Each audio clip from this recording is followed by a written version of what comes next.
Hey guys, welcome back. So today we are going to be doing another chatty get ready with me, and I am going to be creating a look using the Revolution times Emily Noel 83, her Emily Edit palette. This is the Wants. This is the one that is jam-packed full of different colors, a variety of shades.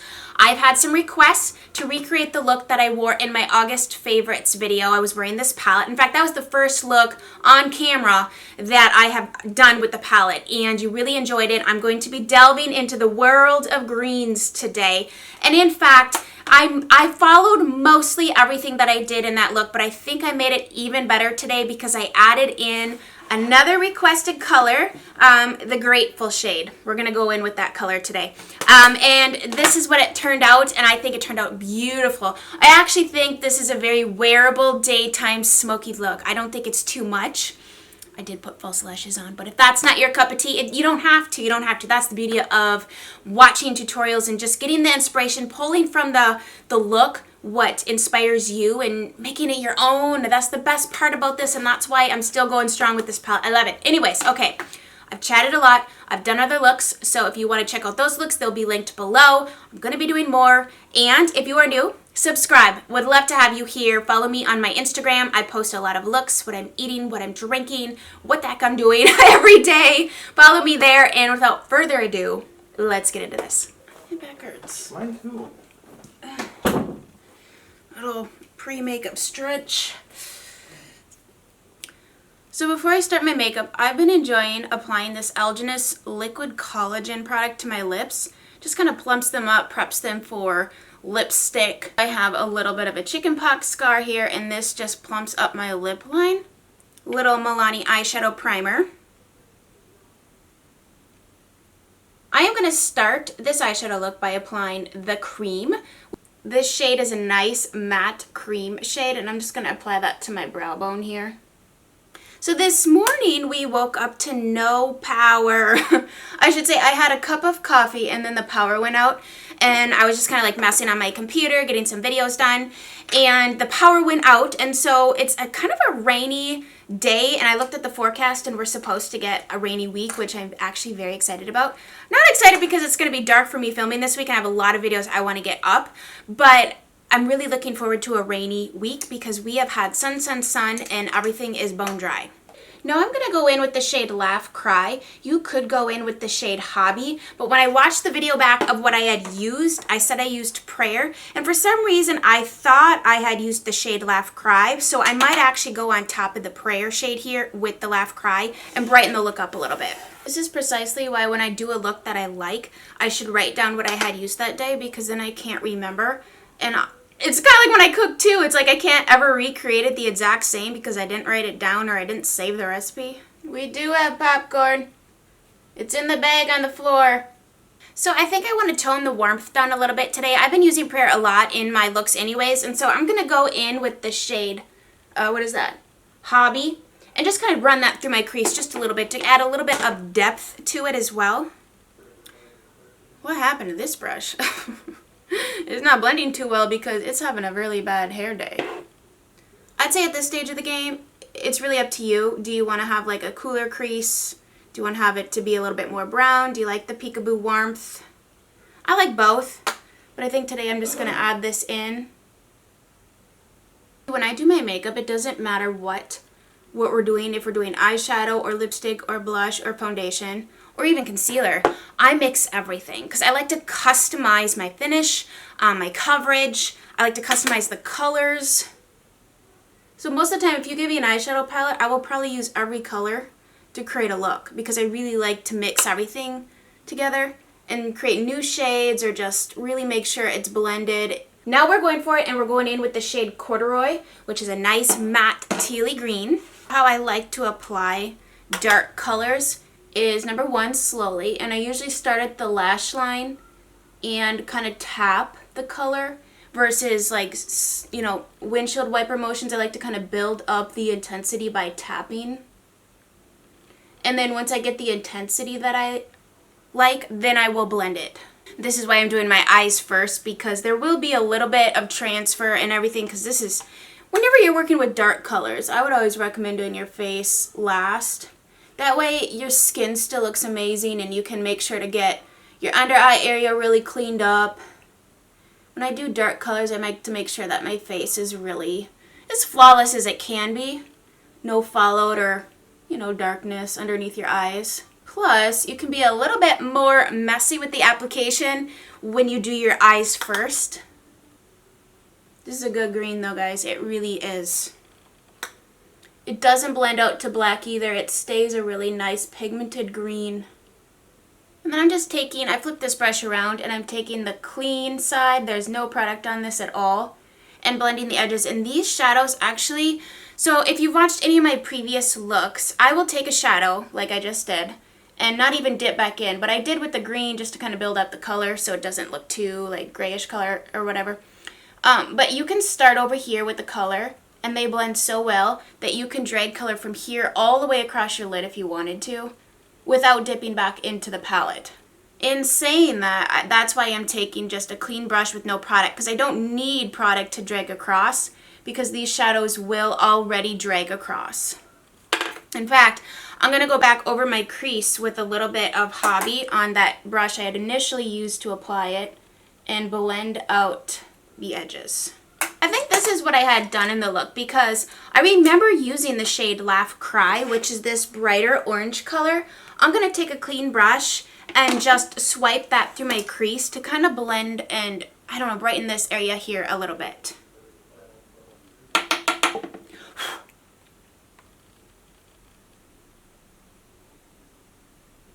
I think a little brightness and a little warmth is what saves a more cooler toned look.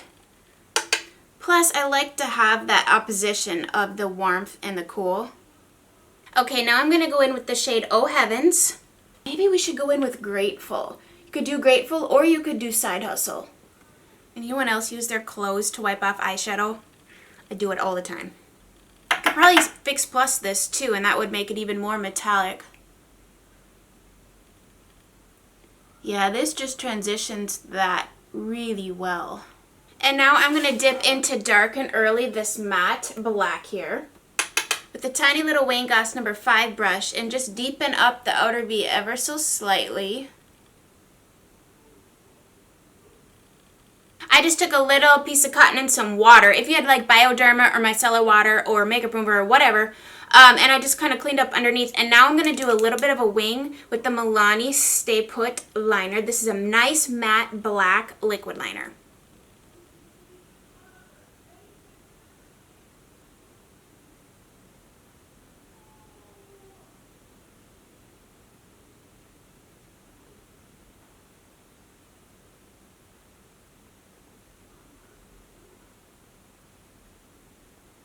I'm going to prime my face today with MAC Fix Plus. I used this the other day and I loved it. It felt just as good as my Smashbox one.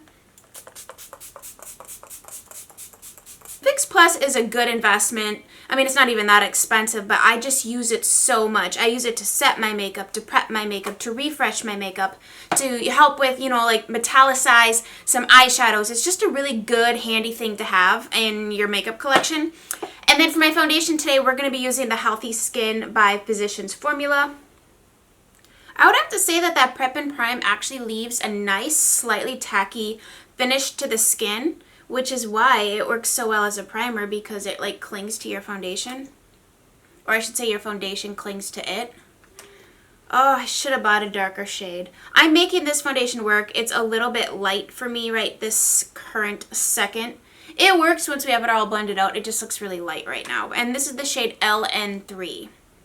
It is a beautiful foundation.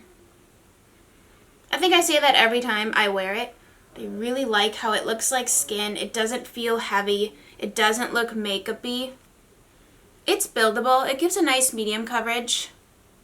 I feel like my Get Ready With Me's are boring you because I'm using the same products, but it's what I'm loving and enjoying. And so I'm going to use a combination of the L'Oreal Pro Glow with a dot on either side of the Catrice. I love the coverage of the Catrice. It's full coverage, but I like the consistency and color of the L'Oreal better because it's more skin toned and this is a little light, even though this is like the second darkest.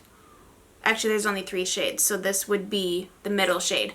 But together, I get the consistency, the coverage, and the color that I'm looking for. I have a little redness around my nose, so I'm going to take this concealer here. What I like about this is you can use this for a face concealer if you like to. It's not, like, it's a good consistency. It's not like a drying, like if you have dry skin, this would be a good concealer to try. By Terry Hyaluronic Hydra Powder. Once again, going back to this too. This is a nice setting powder for underneath the eyes. It's very hydrating, but it also has this ability to blur, which is also a lovely quality in a powder, to kind of blur the imperfections, blur any pores. I've been also setting my face with this because it's not drying at all. It's a very hydrating powder. So if you're oily, maybe not the best thing for you, but you know, I always say you can try it too, because maybe you're only oily in certain areas but you're drier in others, combo skin. This might be a good powder to check out. I like to set my T-zone with it. Actually, you know what? Why not? Let's just tap a little bit out here. It helps my powders blend better. Alright, I just put my brows on. I didn't mean for them to be so sculpted, but I guess today we're going for a little sculpted look. I use the shade Medium Brown and the Anastasia Brow Definer, and then I put a little bit of the Waterproof Brow Gel by Anastasia on them as well. Let's finish that under eye. So, we could do like a gold color, or we could do a teal. So, I was going to use either one of those colors. You can do whatever you want. I think we're going to do both, because I can't decide. So I'm going to take a little bit of the Twisted Teal. This is a Estee Edit, I don't know if they still have this brand. It like came and went real fast. It's a teal shade, and I'm just going to do my, not my waterline, but my lash line with this color. You wouldn't even have to do an eyeliner. You could take that corduroy shade, the green shade we did on top, and just do that as your liner, which is what I usually do, but I decided today this color pairs really well. And it's really creamy and easy to blend out, so I'm just going to do that with this brush. And then I'm going to take the gold side, looks like this. You could do a cream color, you could do nothing on your waterline. You could make a dark waterline if you'd like with that same color, do whatever you want. I just kind of want to do a little bit of this gold. And then to seal the deal, I'm going to take a little bit of the Top Story with a small little brush here. And I'm going to tap that on top of the eyeliner. And that will really set the liner in place so it won't budge. It was probably really creepy to watch, right? Sorry. Okay, inner corner, we're going to take the Oh Heaven shade, that light creamy champagne color, and just highlight the inner corner. And then to be extra, and just because we can, I'm going to take a little bit of the light green that we have here and put that right here.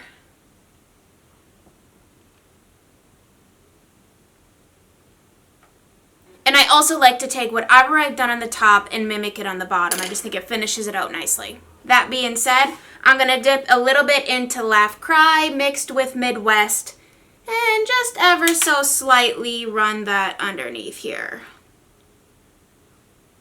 My face is screaming, bronze me up. I'm going to take, this is a Bare Minerals bronzer here, an oldie but a goodie. They still make pressed bronzers. This one I've had for a while. It was like a limited edition situation. It has like a matte and then a couple like more glowy finishes, and it just blends nicely onto the face. We're going to be a little extra today because we've already been extra, so let's just go the full 10 yards. Just going to take a little bit, ooh, not that color, this color and this color mixed together on my Kat Von D sculpting palette here. Just a little, not a lot. And then just a tiny little bit on either side of my nose here. Definitely not a necessary step, but you know, it just takes a few seconds to swipe her across. So you know what, I just forgot mascara on my lower lashes, so I got a little It Cosmetics Superhero here. We'll throw that in the bottom lashes. Take a little bit of Brilliant Nude here in this Hourglass trio.